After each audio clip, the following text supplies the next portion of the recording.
working in isolation is good for a moment, but it's not conducive, because I think that's why we are designers, not artists. That we thrive off each other, and we thrive off clients and briefs and creating something for other people.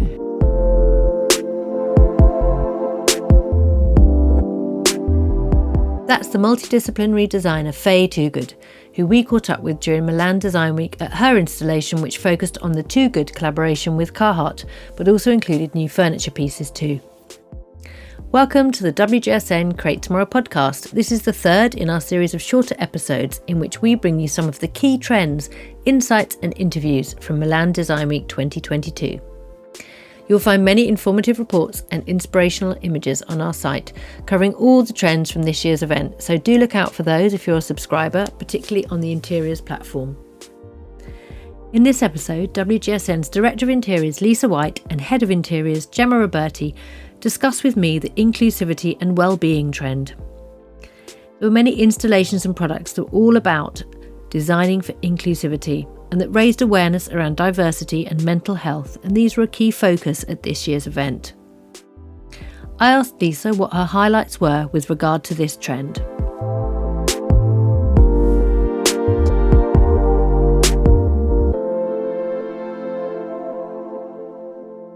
Well, there's a couple of things going on here. Number one is about making design available to the many, and that's including those with physical differences.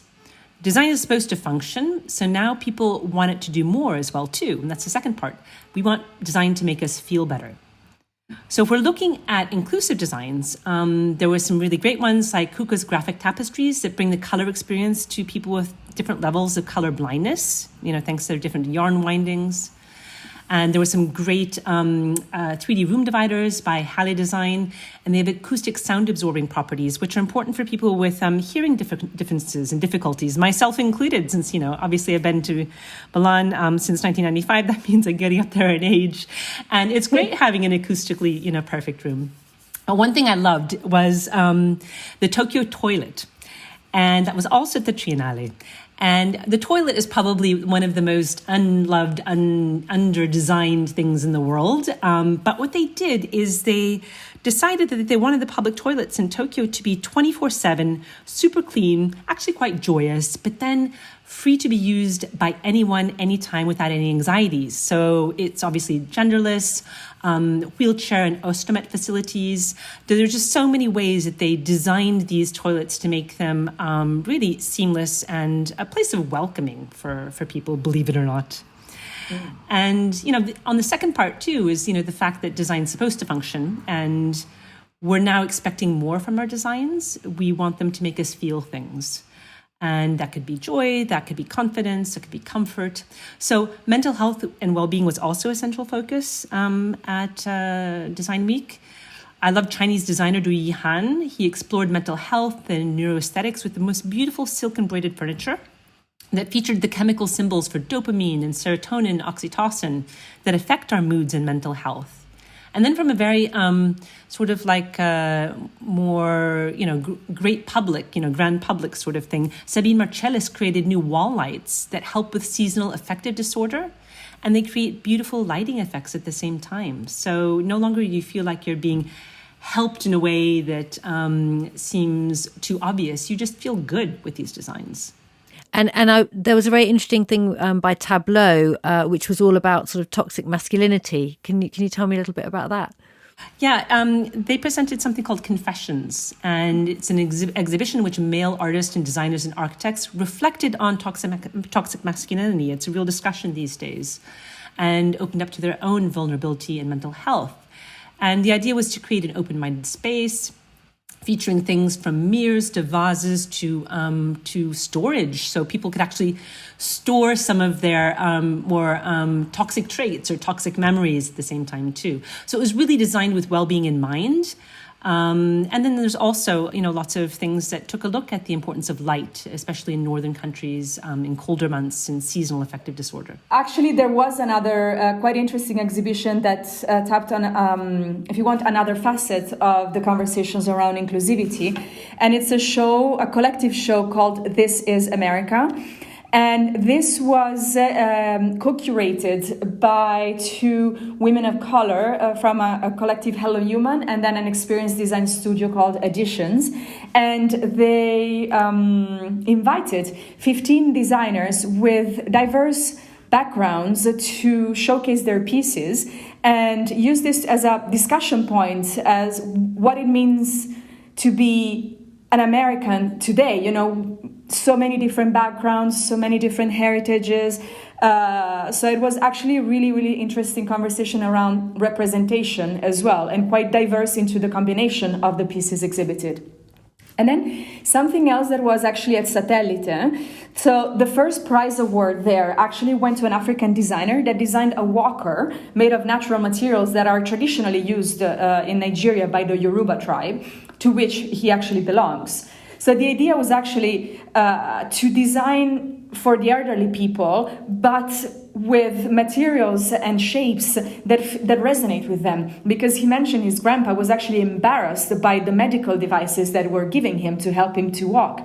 And this is actually really, really important. We touch upon this into our reports, calling out this importance of designing out of stigma, of marrying aesthetics and functionality. This is really becoming an imperative when we think about healthcare, inclusive, senior, addressing design as well. It should be really across the board. Yeah, and that things should be useful and beautiful, and there's no reason. Exactly, something that you want to showcase in your home, and you're not, ashamed almost, of having to rely on. Someone definitely needs to reinvent the chair, the Stana chairlift. Somebody needs to give that some love. Anyway, Pearson Lloyd attempted at that, but we're not there. It's still there. It's still quite medical, smoother, but quite medical still.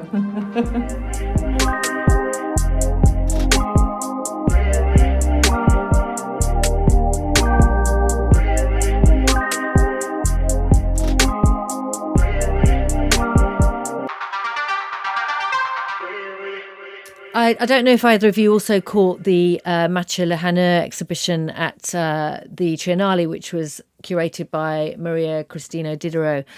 We caught up with him, and it was very interesting what he was doing there in terms of there was a fascinating wall gallery display. Did you see that one, Lisa? Yeah, I did. And what I really like about Mathieu's work is he's always been very much in touch with consumer emotion in all of his work, and takes a look at some of the more difficult things that not everybody wants to take a look at. And what I appreciate about the show is taking a look at data and representing that data in a way that is easy for people to comprehend and digest. And even again, some of that more difficult data with that happiness index, and taking a look at how that might represent levels of suicide in different countries. I started the whole concept of the exhibition probably when I born, Why? Because I am the youngest of a large family. I got 6 brothers and sisters. So basically, I grew up in a kind of global family with many people inside. So I have to deal and fight since the very beginning of my life with the interest of the group and of the community and my own wishes and my own dreams and my own needs. So since this time, I always been fascinated by this way of representing the group, representing a country, a large family, a community or whatever, and trying to make people feeling I'm part of it. And I am touched by, and make people being touched by emotion more than the information itself. So the idea of the inventory of life came from this idea and this target of transforming information that might appear super abstract into emotion, turning statistics into feelings. So in those days, we are receiving continuously tons of information, tons of figures, graphs, statistics, and we're just one more information. Yeah. So we call it data smog at WGSN. Definitely. Data smog, yeah. Absolutely. Good words for that. And I want to say, okay, let's stop. Let's select few ones and try to give them a shape, a perception that will talk a bit less to the brain, to the mind, to the analysis process, and maybe more to, okay, I understand, but in a more instinctive way. So from the population to the level of happiness to the diversity of this earth, and especially the seas and ocean, to the different forecasts about what the future will be, I wanted to basically do not provide any answers, any message, but just proposing a mirror to the people to say, look, this is the world as it is. You can see yourself, you can see your country, you can see your planet, and from this information, do what you want or do what you have to do. And this level of happiness map, we used the statistic from the number of suicide per country. So according to the size of the hole, the more the size of the hole is big, the more there is a lot of suicide in this country in this year. Okay. So here I wanted to express the idea of the people who decide to quit this life just by making a hole, just by cutting them. So you can see the hole, and the holes are the people who decide to move for any personal reason, but you can at the same time decide to see the white, and the white and the canvas, the painted canvas, the people like you and me, you are still alive.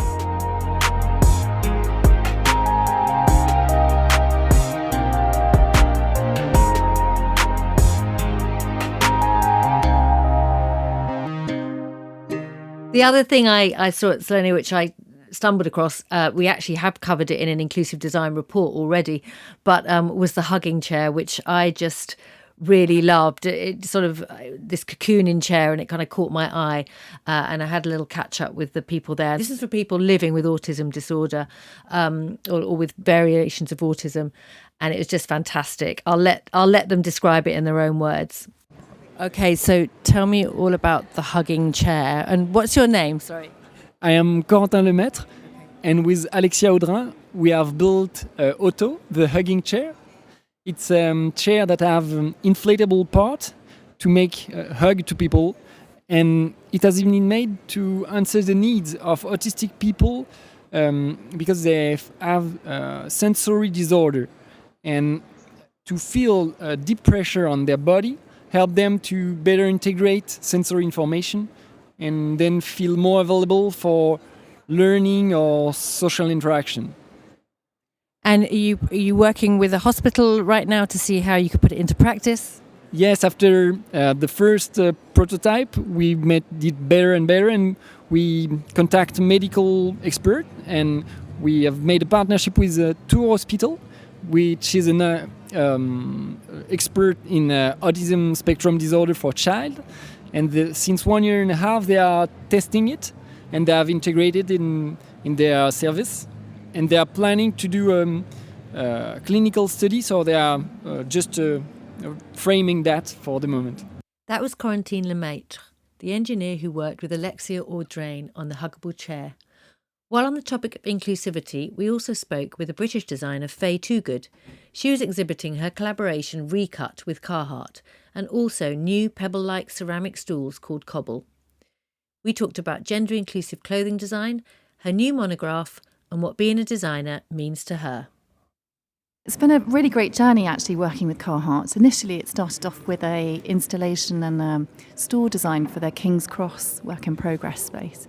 And we found working with them hugely liberating. They were open to quite a new concept for the store. And it was a very kind of simple, visceral process in the sense that we took our iconic pieces, 6 of our iconic pieces, and then we hacked them and married them to their iconic pieces. So the photographer jacket that's been in our collection right from the very beginning, and their chore coat, they just are, a perfect union in that sense. You feel like it feels like you were very ahead of the curve with the kind of what we call gender inclusive move in fashion.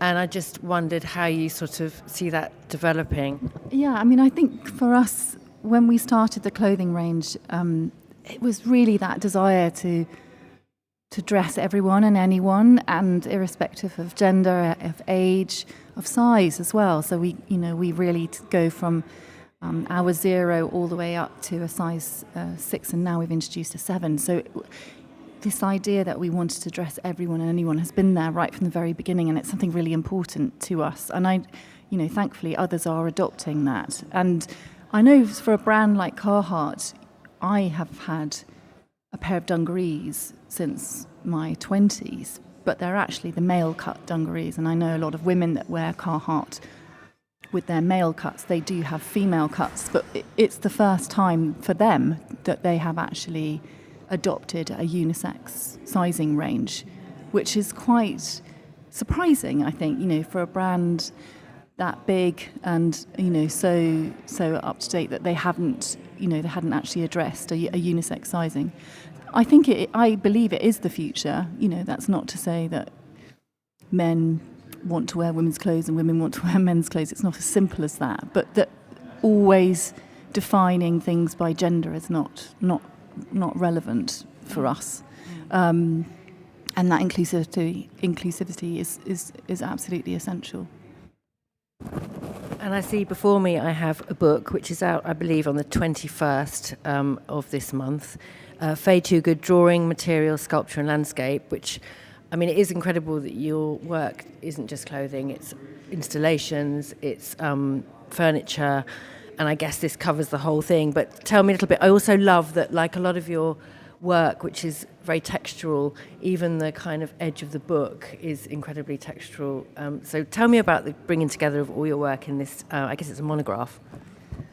Yes, it's a very daunting prospect. When Biden came to me and said, we would like to do a book, it's interesting. I sort of was like, I don't feel quite grown up enough yet to do a book. But when we started on it, I realised that we had a huge amount of content. We are very organised in the studio, so we keep everything, and we've always kept everything in our archive boxes, and it was actually an opportunity to empty those and to find them again, and we've even photographed them within the box. So revealing the process behind what we do, so the sketches, the drawings, the maquettes, the models, they're all in there. And actually a lot of photographs that have never been seen before, so a lot of behind the scenes and process shots. I think, what I really didn't want was a portfolio of sort of finessed projects that didn't feel relevant. And so just exposing the process and exposing the studio felt perhaps more interesting and more relevant. But yes, the headings of the book, that's essentially what my practice is all about, and so it's a way of navigating the book through landscape and sculpture and materials. But those are actually, those are the pillars of what I do and the starting point behind everything. Naturally, a publisher may want to put, I certainly know they would have liked to put a picture of a roly-poly chair on the front, but actually we have no picture. It's a piece of hardboard with a painted, screen-printed artwork on it. And we've taken the spine of the book down to its raw spine and, as you pointed out, the raw edges of the paper. So it feels like something that's come out of our studio. I'm part of the studio, which I'm really proud of.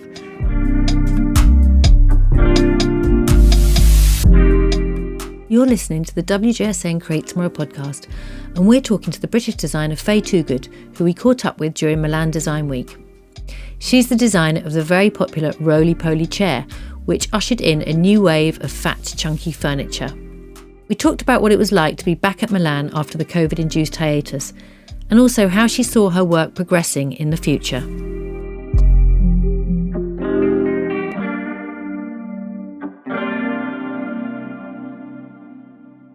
At best, it was hugely productive, and at worst, it was very lonely. I think it was a hard time for many people, and so it's great to just be back in the saddle and getting kind of feedback to what we're doing and sharing again and collaborating and seeing other people again. It's just such an important part of what we do. Working in isolation is good for a moment, but it's not conducive, because I think that's why we are designers, not artists. That we thrive off each other and we thrive off clients and briefs and creating something for other people. So I think it has been a fantastic time, but a really good point of reflection. For me, it's now, I will be spending this time really thinking about how do we want to feel over the next 10, 20 years. And for me, that is very much about joy. So I will be looking to bring as much joy to things as possible. You know, there was a moment where perhaps 10 years ago, there was a lot of angst for me, kind of proving a point in a quite a male-dominated industry. I had to assert myself as a female designer. Now I don't feel that's not my burning mission. I'm looking at materials, and we cannot avoid the fact that we need to be more sustainable. It's a conversation that is not going to go away, and so that's really at the forefront. Looking at materials, reusing materials. You know, here is just bits of old cardboard to make our puppets. But better that than using lots of MDF and inappropriate materials. So materials and this sense of joy and playfulness, and I think that will bring, for us, that'll bring more colour. We've concentrated a lot on form and geometry and materials and the purity of that, and now I feel colour can come back into my life. I'm a great colourist, but that comes out more in the clothing than it does in the interiors and the furniture, and I feel that we'll be embracing that. You also were quite ahead of the curve in your sort of love of mushrooms, because I think that back to the I don't know when that was. It was in Supernatural. 2012, and since then obviously we've seen this explosion of recognition that mycelium's this sort of superpower material. You talk about materiality from a sustainability point of view. Are you going to be experimenting with things in that vein with your work? Absolutely. I think designers like myself, we rely so heavily on bigger companies to really push forward this innovation, and we've both just met today at Nike, and they're now thinking about their next innovation in materials. And so this is really exciting for designers like us, because they will establish it and we will be able to adopt it. And so we're constantly looking at it, and thankfully those larger companies are now putting that at the forefront of what they're doing. So we will benefit from that. The smaller companies and the individual designers will benefit from that. But it's just it's a constant process of research and consideration on what materials we should use. So there is no one particular material that we will be working with. It's just it's a whole approach. Right. Is there anything else apart from the book that I can ask you about that you're working on, or is that kind of ceramic tables? Okay. Is there anything else that obviously I can see your amazing clothing, but what other projects? What are you doing right now? So the other project that we're launching this year in Milan is a collection of tables and stools. They're made of ceramic, and we're calling them cobble. But they are our newest addition to the furniture range. And again, something that we've tried to make more accessible. A lot of my work is on the more art couture side, and so the price tags come with that, but these are more accessible, and we're doing the same with ceramics at the moment.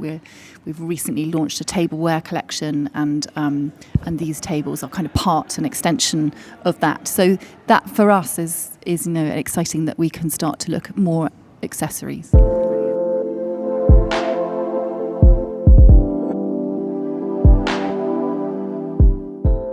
That's it for this episode on trend number 3, Inclusive Design and Wellbeing, featuring Faye Toogood, among others. Our Milan Design Week special series concludes tomorrow, when we'll be exploring another trend from the 2022 event.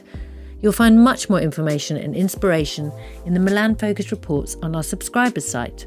You'll also find images relating to the projects discussed in these episodes on the stories and then the Milan highlights section of our Instagram platform at WGSN. Tomorrow we'll talk about our 4th trend with Lisa and Gemma, and you'll also hear from Jonathan Anderson of Loewe and Paola Antonelli. If you want to find out how to subscribe, head over to WGSN.com to discover how you can get access to our service. We're constantly publishing new content focusing on how we can design a brighter, better future for all of our industries, and those include food and drink, interiors, beauty, fashion, and consumer tech. You can subscribe to the show on all major podcast platforms, and if you like what you've heard, why not leave us a rating and review on iTunes. Finally, I'd like to thank our podcast producer Roland Bodenham, and you'll hear more from us tomorrow.